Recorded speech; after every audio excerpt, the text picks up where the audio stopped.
শান্তিনিকেতন থেকে এই সাদা শাড়িটা কিনে আনার পর মা ভীষণ বকা দিয়েছিল, এরকম সাদা শাড়ি কেউ কেনে নাকি। বাট আমার এই শাড়িটা ভীষণ পছন্দের, তাই আজকে এটাকেই স্টাইল করলাম। বেজ মেকআপের জন্য ইউজ করেছিলাম সানস্ক্রিন, লাইট একটা কনসিলার আর অল্প একটু ব্লাশ।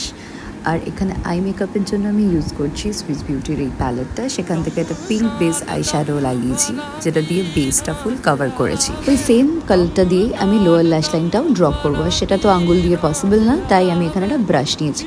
আর এইবার এই যে দেখো, ঠিক এই কারণেই মা আমাকে সাদা শাড়ি কিনতে না করে। আমি দিয়েছি 12টা বাজিয়ে, যাই হোক কি করা যাবে।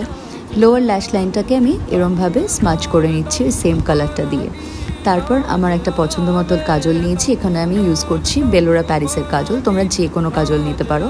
এবং নিচের ল্যাশ লাইনটাকে ড্র করছি আর একটা স্মাচ ব্রাশ দিয়ে পুরোটাকে স্মাচ। তারপর মাস্কারা লাগিয়ে পুরো লুকটা কমপ্লিট করছি। আর মাথায় রাখবে মাস্কারাটা ভলিউমাইজিং মাস্কারা হলে চোখটা বড় লাগে। আর